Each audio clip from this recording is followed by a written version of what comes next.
Hey everybody, Nick from Nrx here, and today is Trass Day.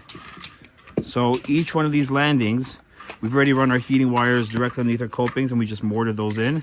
But the best way in order to keep these heating wires stable on each landing is to embed them in Trass.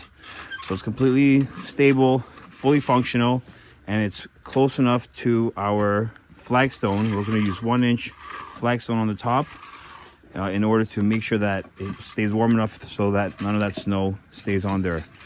So we're putting it on each one of the landings, and we're running the wires all the way through this top landing as well to make sure that there's no snow. So this is going to be all Trass, so 1.5 inches of Trass plus about 1 inch of our flagstone. We're using our square cut NST stone antique black limestone, and we got Stefan here from Romex, and we're ready to rock and roll. So before we get into the installation of the Trass, I just want to talk quickly about our foundation here. So everything's sitting on a concrete footing, and there is very sandy soil, so we actually would love to have a permeable base here. There's no clay, so everything just drains right through into the sub base, and then it just dissipates throughout the lawn. So we actually dug out quite a bit. Not just that, but we actually built this wall up quite a bit on this side. So we have about 18 inches of foundation on our top landing here, and that all consists of 3/4 clear. Now for a Trass installation, this is a little bit overkill, but because it's a raised elevation, we had to use that kind of foundation. So now we're just going to be putting in about 1.5 inches of the Trass, and that's it. We're ready to roll. So we just want to talk about the importance of our U level for the entire build of this very complicated staircase and walls. So we wanted to start building from the bottom by the sidewalk, and we wanted to create a concrete footing. So the way we got our elevations for our footing and make sure everything's completely level, there's no slopes on our walls, we marked 0 with our U level on the step, and then we calculated how far down we went over there. And then we know that this block, it increases in increments of 6 inches. So we were actually 42 inches below our 0 point at the bottom. So that accounted for 7 layers of block. And then we're putting copings on here, and then copings on each one of our steps. So that's the extra 2 inches that kind of cancels each other out. And this was an absolute game changer for us. It made our life super easy, no string lines, just 2 quick measurements, 1 over here, and then 1 at the bottom over there.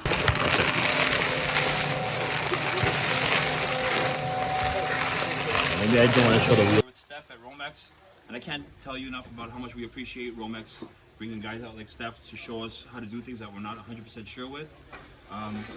Here we're doing a Trass setting for our steps because we need to have all of our heating cables secured, and also everything's completely permeable.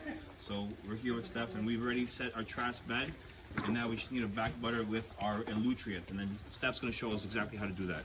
So this is our elutriant thin set, and what you're looking for is a peanut butter consistency. You also want to make sure your tile or your paver has been dampened a little bit. You don't want it wet, but you want it damp a little bit. You put your elutriant thin set on like this, maybe a little bit more. You take your 1/4 inch trowel,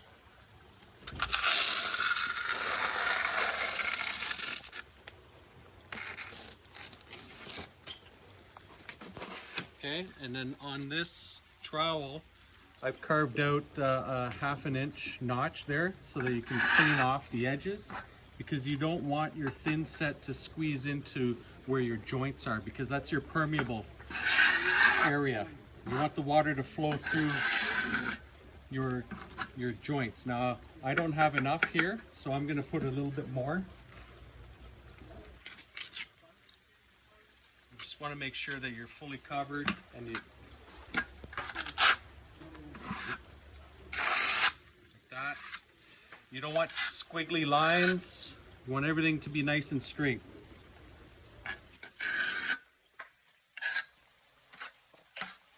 Okay, so there's your elutriant thin set, 1/4 inch notch trowel, peanut butter consistency. I'm going to hand this over to Nick, and he's going to do his magic over here. All right, so we've kind of prepared our base already. So we have our first two pieces here, and all we have to do is set this one.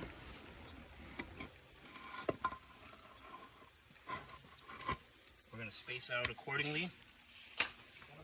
Make sure everything's nice and symmetrical, everything's nice and even. We're gonna hit it down a little bit just so we're flush with our step, with our coping here. And this leaves perfect gaps to use a nice Romex product to make sure that this is completely permeable, and we're good to go.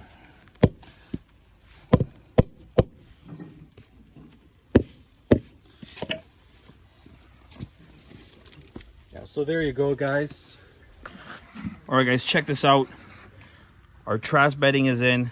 Our first two-step landings are done, and we know that the heating wire is embedded in that truss, and we're foolproof for this winter. Make sure that there's no snow on here at all. Now we're on our third step. You can see our 3/4 clear is about 2.5 inches below the top of the step. So we got 1.5 inches of truss plus our 1-inch flagstone.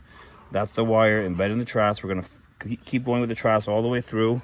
We're gonna back butter all of these pieces of flagstone, and we're gonna continue laying them in just like this, all the way up and into that top landing, and actually up the stairs as well. This place is gonna look absolutely phenomenal.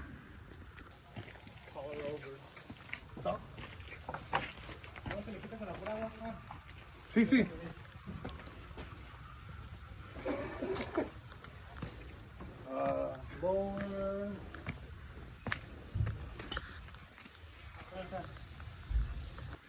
Hey everybody, so we finished all of these steps on Friday. Everything's set, everything's secured properly, and now we have a permeable staircase with heating wires underneath. So now we're just working our way up to this final landing. So these wires are kind of difficult to place down, so what we did, we put in these little 4x8 grid pattern rebar mesh, wire mesh, and we were able to secure with some zip lines just going all the way through. So make sure that none of these wires are touching each other, and they're approximately 4 inches apart from one another. And now we're just putting in our truss bedding directly over top, and we're screeding it out like this. We use a long board across, and we notched out the height of our flagstone on both sides, so we have a perfect screed.